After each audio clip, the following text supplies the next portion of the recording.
स्वागत है।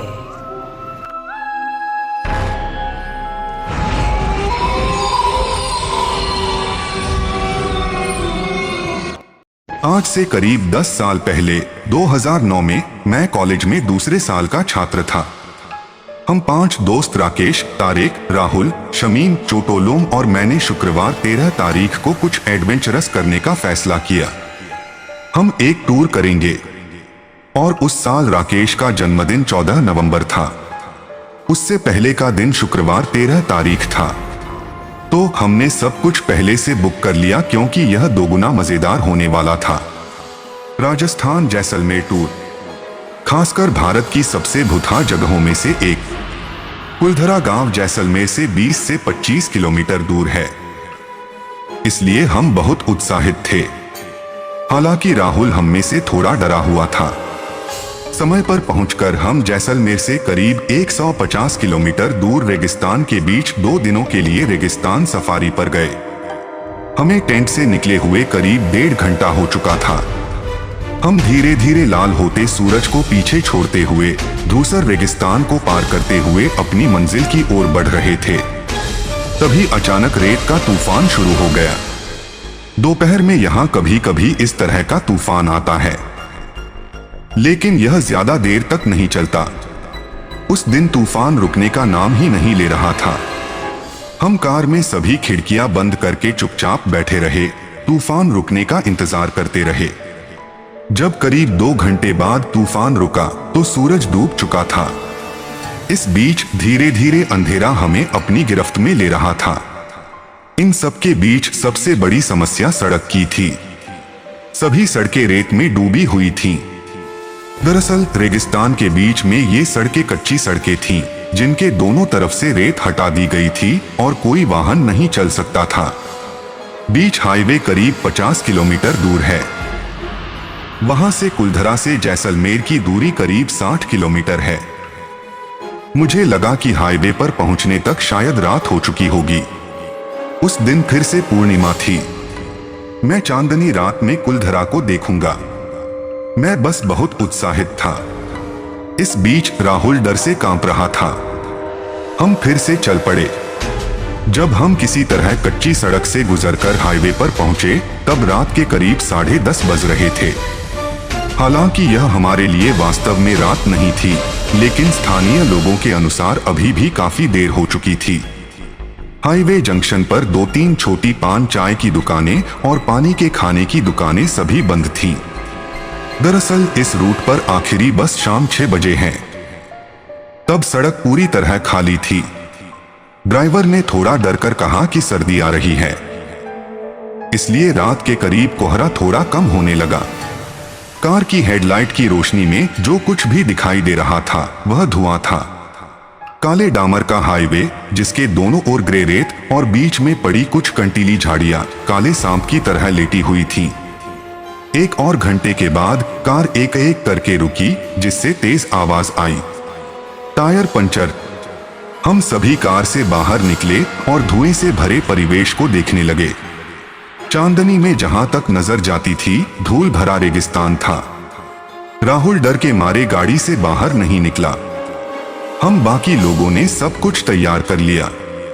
जब तक ड्राइवर टायर बदल रहा था हम हाईवे पर आगे बढ़ते रहे और रोमांच और रहस्यमय माहौल का लुत्फ उठाते रहे। जैसा वादा किया था वैसा ही हुआ। इस बीच ड्राइवर ने हमें रोकने की बहुत कोशिश की और कहा कि करीब 1 किलोमीटर में कुलधरा इलाका शुरू हो जाएगा। हमें आगे नहीं बढ़ना चाहिए। हम कुछ और नहीं करेंगे। ड्राइवर तुम गाड़ी ठीक करो और राहुल को लेकर आओ, नहीं तो हम जहां तक चल पाएंगे चलेंगे। राकेश हिंदी में बोला। गाड़ी पीछे छोड़कर मोबाइल की टॉर्च की रोशनी के सहारे हम चारों धीरे धीरे धुएं में खो गए। करीब 20 से 25 मिनट चलने के बाद हमें दूर से रोशनी की एक टिमटिमाती रेखा दिखाई दी और जैसे जैसे हम करीब पहुंचे हमें सड़क के किनारे खाली जगह में एक छोटी सी चाय की दुकान दिखाई दी। जब हम दुकान पर पहुंचे तो देखा कि एक दुबला पतला घिसा-पिटा बूढ़ा आदमी कुछ बिस्कुट और सामान लेकर टिमटिमाते हुए टूटे हुए दिए से दुकान लगाए बैठा है। चेहरे पर घुंघराली दाढ़ी, सिर पर फटी हुई पुरानी राजस्थानी पगड़ी। उसकी आंखें लगभग अदृश्य थीं, मानो किसी गहरे गड्ढे में खो गई हों। झोपड़ी के पास से एक कच्ची सड़क गुजरती थी जो पश्चिम की ओर धूसर रेगिस्तान में खो गई थी। जब मैंने आंखें मूंदकर चांदनी में थोड़ा ठीक से देखा तो मुझे लगा कि पश्चिम की ओर जाने वाली सड़क शायद किसी गांव में मिल गई है। मेरे मन में एक सवाल उठा, लेकिन क्या यही है? उसी समय एक कर्कश आवाज मेरे सीने में चुभ गई। बबूरा यानी कुलधरागा, बूढ़े ने राजस्थानी हिंदी में कहा। हम सब चौंक कर पीछे मुड़े और बूढ़े की तरफ देखने लगे। बूढ़ा थोड़ा हंसने लगा, मानो अपनी हंसी छिपाने की कोशिश कर रहा हो। पहली बार मैं अपनी ही धड़कन सुन पा रहा था। बात को संभालने के बाद राकेश ने पूछा, आपको कैसे पता चला कि हम क्या कर रहे हैं? दरअसल रात में यहाँ आने वाले लोग कुलधरा गांव जाना चाहते हैं। मैं 2-3 बिक्री होने पर देर रात तक दुकान खुली रखता हूँ। चाय पियोगे बाबू? शुद्ध दूध वाली चाय है, ऊंट के दूध वाली। यह कहते हुए बूढ़े ने हमारी ओर देखा। इन चंद मिनटों की बातचीत में मैंने एक असामान्य और भयानक परिवर्तन देखा। वे आंखें जो लगभग अंधेरे में डूबी हुई थीं, अचानक दिए की रोशनी में पानी से लथपथ होने लगी। यह एक लालची नजर थी। हालांकि तारेक, शमीम और मैंने इसे देखा, लेकिन मैं समझ गया कि राकेश ने इसे नहीं देखा। इसलिए उसने तुरंत कहा, मुझे ठंडी चाय दो और 4 कप चाय बनाओ। हमने राकेश को अपने पास खींचा और इस बारे में बात करने लगे। मुझे शक है कि 1 मिनट भी नहीं हुआ होगा। उस पल बूढ़े ने फिर कर्कश आवाज में पुकारा, चाय तैयार है। मुझे वह पहला डर कैसा लगा। मेरी रीढ़ की हड्डी से बर्फ की एक धारा बह गई। मैं न चाहते हुए भी चाय का गिलास पकड़ने ही वाला था, तभी मुझे पीछे से एक कार के ब्रेक की आवाज सुनाई दी, साथ ही कार के हॉर्न की आवाज भी। मैं चौंक कर पीछे मुड़ा और अपनी कार को देखा। ड्राइवर लगभग दौड़ते हुए कार से उतरा, हमारे हाथ पकड़े और हमें खींचते हुए बोला, तुमने कुछ खाया नहीं है ना? जल्दी से कार में बैठो। क्यों? मैं सभी गाड़ियों को जल्दी से कार में बैठने के लिए कहता हूँ। मैं हमेशा की तरह डरता हुआ कार में बैठ गया। मैंने देखा कि राहुल डर से कांप रहा था। इस बीच जैसे ही मैं कार में बैठा, ड्राइवर ने जोर से एक्सीलेटर दबाया, स्पीड 50 कर दी और कार की सभी खिड़कियां बंद कर दी। इससे पहले कि मैं कुछ समझ पाता, तारेक अचानक घबराकर जाग गया। तारेक को देखते ही हमारा खून जम गया। राहुल चीख पड़ा, लगभग बेहोश। कार पूरी स्पीड पकड़ चुकी थी। मैंने देखा कि वह बूढ़ा आदमी चमत्कारिक रूप से कार की ही स्पीड से भाग रहा था। वह हाथ में चाय का गिलास लिए कार की खिड़की पर थपथपा रहा था। उसका चेहरा बहुत भयानक, डरावना था। हम लगभग डर के मारे बेहोश हो गए। तेज रोशनी ने हमारी नींद तोड़ दी। कार की खिड़की के बाहर मैंने देखा कि बूढ़ा आदमी अब वहां नहीं था, बल्कि उसकी जगह जलती हुई आग का एक गोला था। मैंने देखा कि गोला अचानक रुक गया और धीरे धीरे हमारे पीछे अंधेरे में गायब हो गया। और उसी समय एक भयानक कर्कश चीख धीरे धीरे गायब हो गई। अटेंडेंट को धन्यवाद देने के बाद मैं कुछ देर के लिए रुका और फिर ड्राइवर से पूछा कि क्या हुआ था। ड्राइवर ने मुझे बताया कि वह कोई बूढ़ा आदमी नहीं था, वह एक विदेह आत्मा थी। मैंने अपने बाबूजी से सुना था कि कई साल पहले ऐसी ही एक रात मैं एक जोड़े के साथ जैसलमेर लौट रहा था।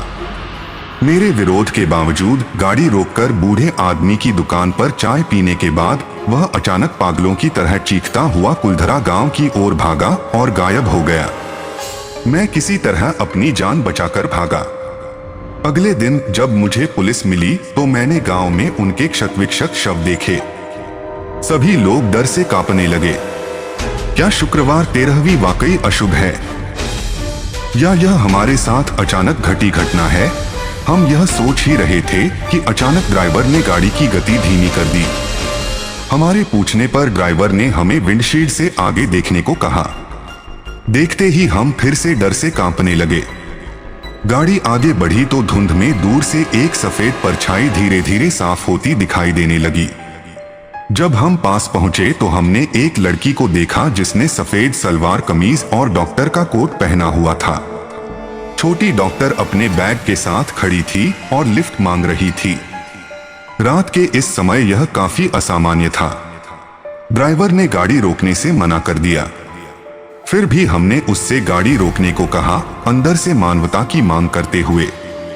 गाड़ी रुकते ही वह लड़की खुश चेहरे के साथ हमारी ओर आई। उसके रूप में एक अद्भुत सुंदरता देखी जा सकती थी। वह हमसे 5 या 6 साल बड़ी लग रही थी। हमारे पास आकर उसने उसे राकेश दीदी कहकर संबोधित किया और पूछा कि क्या समस्या है। तब लड़की ने बताया कि उसका नाम रूपसा चौधरी है। वह जैसलमेर अस्पताल में डॉक्टर थी। उसे किसी इमरजेंसी में मरीज को देखने के लिए पास के गांव जाना था। जिस कार से वह आई थी वह गांव में खराब हो गई थी और आज उसका अस्पताल लौटना बहुत जरूरी था। इसलिए गांव वालों की आपत्तियों को नजरअंदाज करते हुए वह यहां सड़क के पास रुक गई। अगर कोई कार यहां आ जाती है, यहां अस्पताल में किसी को कॉल करने के लिए कोई फोन नेटवर्क नहीं है, वह हमारी कार में नहीं है। फिर हम फिर से चल पड़े। थोड़ी देर बाद हमें लगा कि कार अचानक असामान्य रूप से ठंडी हो गई है। थोड़ी देर बाद हमें लगा कि कार अचानक असामान्य रूप से ठंडी हो गई है। जब अब नहीं है। हम उस कड़ाके की ठंड में भी डर से कांपने लगे। लड़की ने कहा कि वह कई सालों से इस सड़क पर यात्रा कर रही है।